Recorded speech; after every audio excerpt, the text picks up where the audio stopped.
kar mondo okel kwe, kar mondo okel dongruok, teno kelo mana midhiero gi muodo lak. To ere mane gi pek? Dong mibadhi mu wacho ni ni mo michamo mar chiedo ni nyalo bet ni Kenya nolalo bilion 6.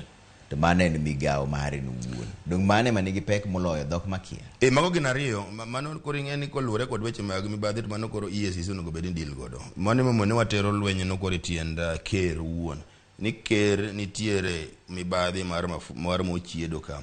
Wadwa ng'eyo ni to en atua mane misekawo. Mano e campaign mwadwa sustain.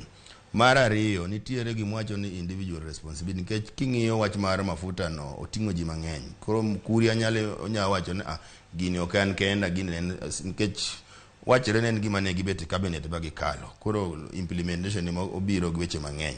Mano nyalo wacho ni wang'eny mado utaget kenda. Koro mano ng'amo chung' ni gin manyalo take that individual responsibility and care. Momiyo ne wawacho ni ker wakwayi ni kawiye ni atua e wach mar mibadhi mar mafuta mar bilion 6. Lakini kalure gi gima ne Moses Kuria wacho gi dhoge no wuon, mano to wa hold accountable no wuon kaka Moses Kuria. Mano momiyo ineno ka wach mar wadwa dhi e doho mondo be declared unfit to hold a public office mondo dhi mbele. To oboke manyien muchwado kawuono ni bedwaro ni joloka mondo donje wach ni men international community. Gin udwaro ni gitim nang'o? Wadwaro ni international community samoro they must always sometimes call joma gi deal godo to order.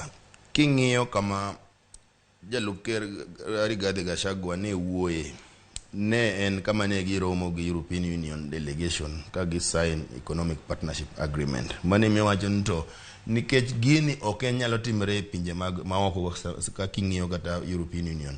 Mage gima ok nyalo timre ni sami sign katiketo kogno e agreement malich kamae to minister mochung' ne wuoyo kata Jalup Ker wuoyo kaka Rigathi Gachagua no wuoyo nyoro, nikech ing'iyo ka nyoro ka sama ne gi sign that economic partnership agreement, Rigathi Gachagua en karo wach kaka gini nyalo konyo jo Kenya, karo sir jopur lwedo kaka jopur nyalo benefit kuom agreement man gi sign. En nyo chako managoro yawo lweny gi jo media no, on jo media wuoyo maraj, jo media chal kama gini opposition gidwa go sirikal piny, to delegation mag European Union obet kanyo. Mani mino kane wakelo ango mar European Union international community, to moloyo mano wabeno wasega neno ka samoro international community bende biro gi pressure kendo gi join the national agenda mondo ging'isi sirikal ni wabende waneno katelo marach kata ka udhi marach to gini nyalo affect the entire region, nikech Kenya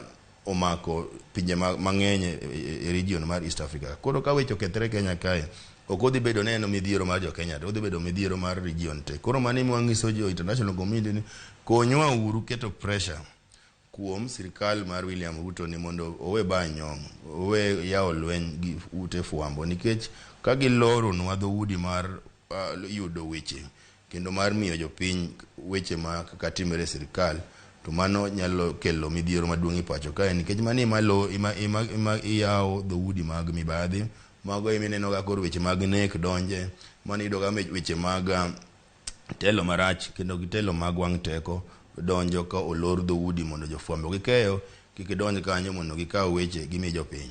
King'iyo sani sirikal masani ka koro watiko nikech ang'eni sama wawang'wa